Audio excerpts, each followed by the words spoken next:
Olá, eu sou o Dr. Eben Alexander, neurocirurgião reformado e autor de vários livros, Uma Prova do Céu, Mapa do Céu, e Vivendo no Universo Consciente.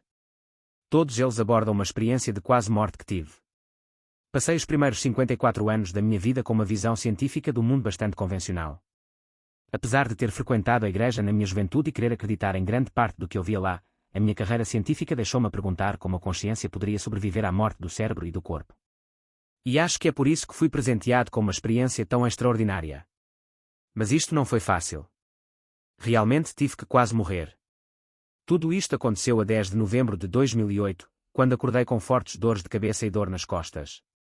Nas 2 ou 3 horas seguintes, estava a ter convulsões generalizadas e estava em coma profundo. Fui levado às pressas para a sala de emergência, onde fui diagnosticado com uma meningoencefalite bacteriana gram-negativa, que é o pior tipo de meningite que se pode ter. Mas para mim foi um presente extraordinário que teve sequelas nefastas, e que foram documentadas medicamente, no meu neocórtex. De acordo com a neurociência moderna, todos os detalhes da nossa consciência dependem da integridade do neocórtex, e o meu foi afetado por essa infecção bacteriana incrivelmente poderosa, agressiva e que deveria ter-me matado. Estava claro para mim que o meu cérebro estava tão danificado que não poderia ter nenhum tipo de sonho ou alucinação. Então, como é que ocorreu esse conjunto extraordinário, ultra-real, memorável e transformador de situações quando o meu cérebro estava tão claramente desligado?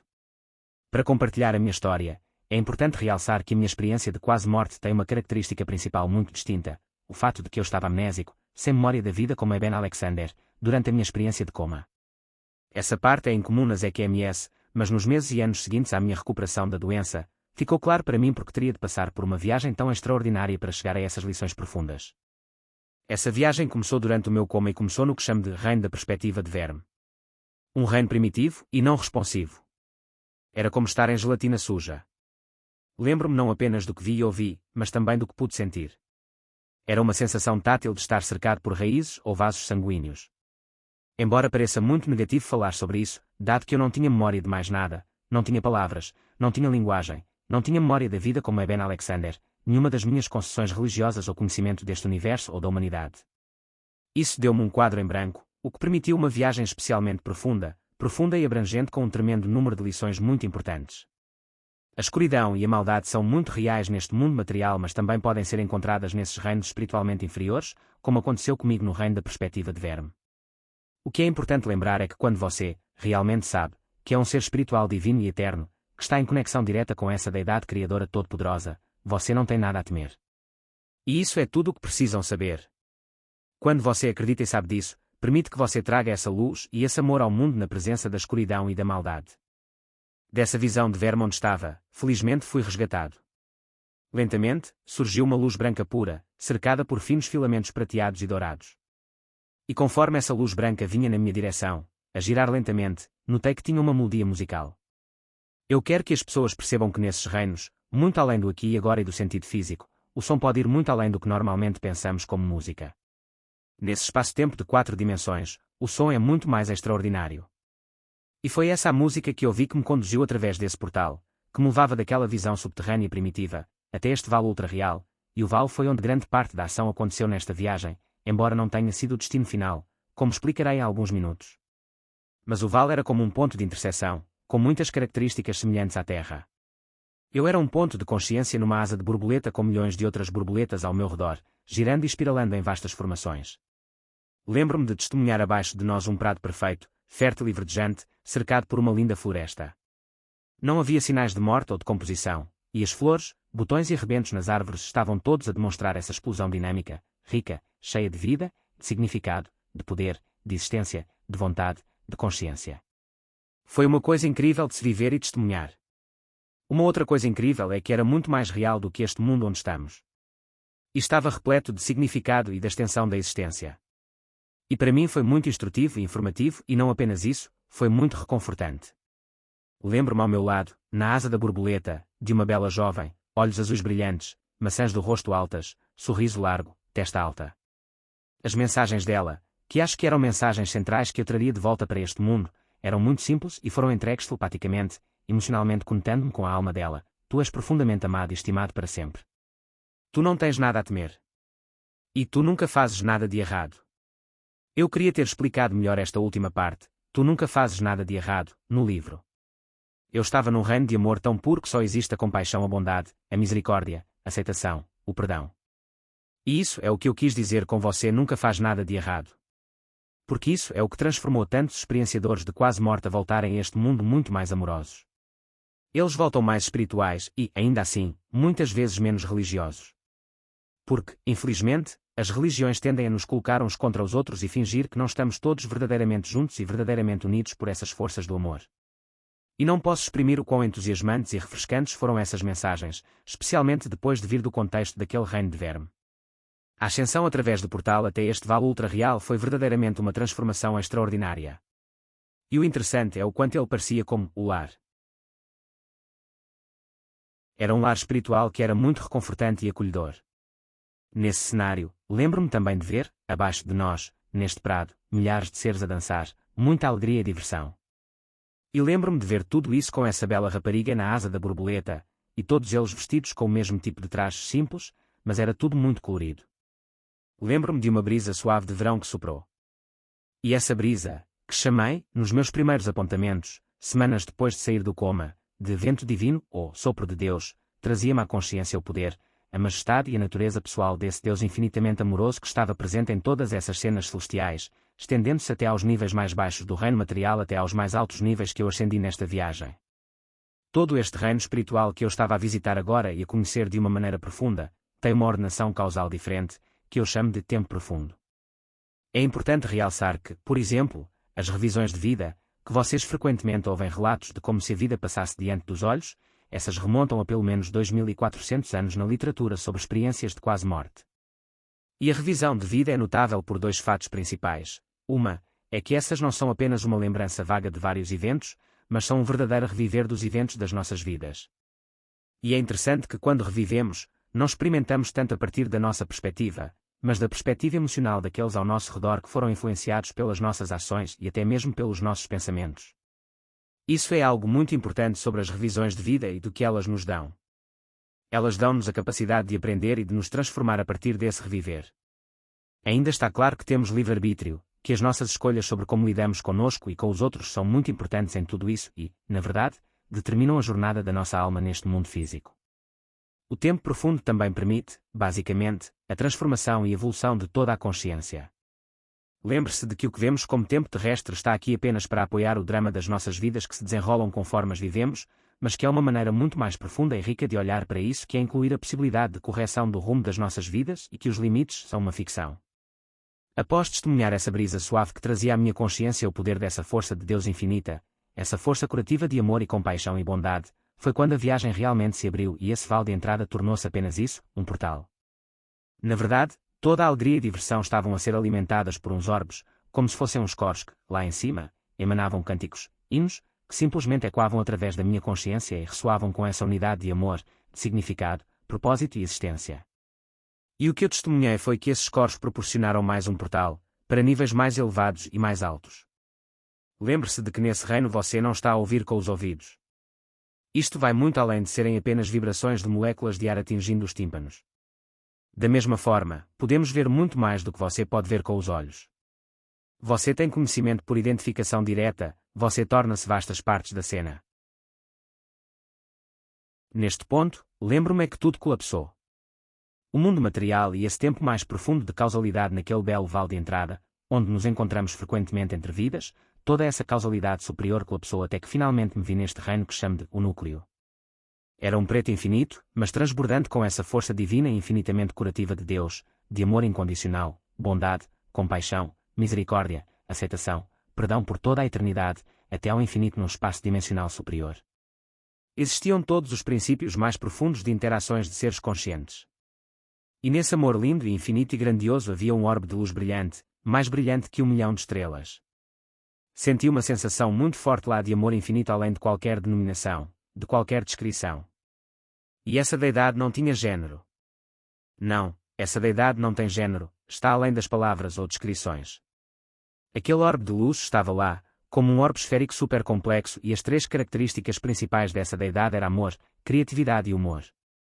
É por isso que adoro o riso e o humor, porque é o que nos permite enfrentar todas essas coisas obscuras e más aqui embaixo e não as levar muito a sério.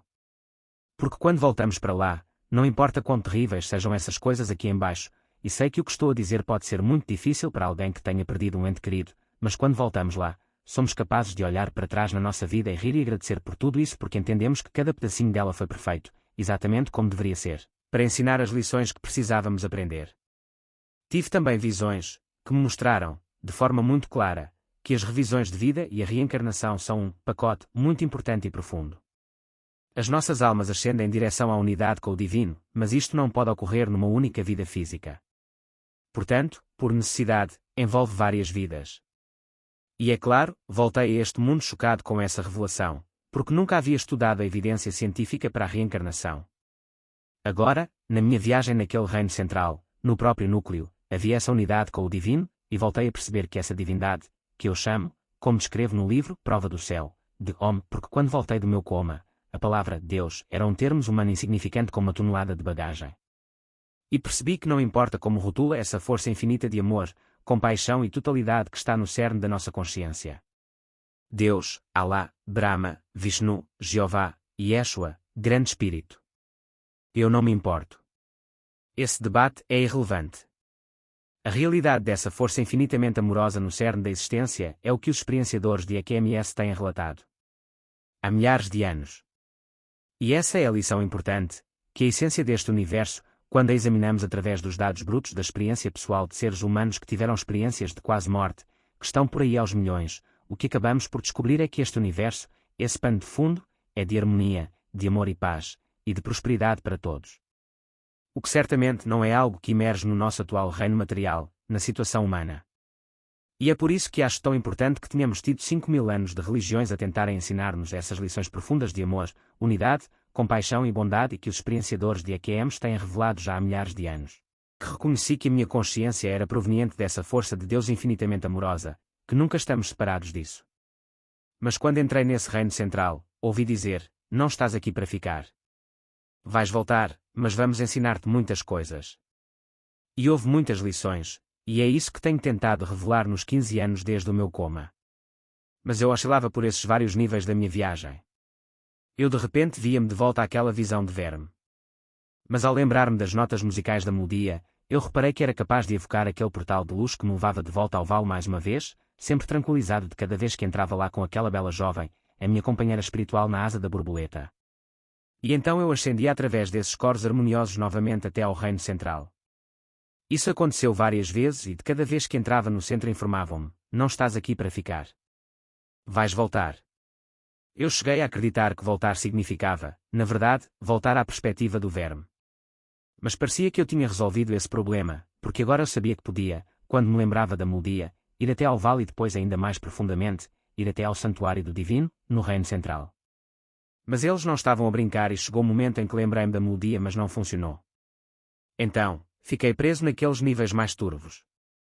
Mas também sabia, naquela altura, que podia confiar que seria cuidado, que Deus, ou o que quer chamar-lhe, tinha um profundo amor por mim. E foi nesse momento que testemunhei milhares de seres indo para longe ao meu redor, com as cabeças baixas, e essa energia murmurante vinda deles foi surpreendente para mim. E a surpresa foi que senti um tremendo conforto parecido com aquele sentimento de um lar espiritual que eu havia sentido no vale e no reino central. Mas agora eu estava a sentir isso aqui, neste momento, pensando que estava preso naquela terra do verme. Todos esses seres estavam a criar essa energia que me recebia de volta. E quando escrevi tudo isto semanas depois, disse que foi o poder da oração e para mim foi exatamente isso e mostrou como, ao entrar no reino mental, na oração, na meditação ou qualquer outra forma de introspeção, neste mundo físico, podemos facilmente conectar-nos com entes queridos que faleceram, conectar-nos com esses outros reinos. E essa é uma lição importante a ser aprendida por todos nós, especialmente com todas as mortes e luto no mundo de hoje pós-Covid, com o colapso económico gerado pelo Covid, com as guerras na Ucrânia e no Médio Oriente, a polarização política. Às vezes é difícil lembrarmos-nos que estamos verdadeiramente todos juntos nisto.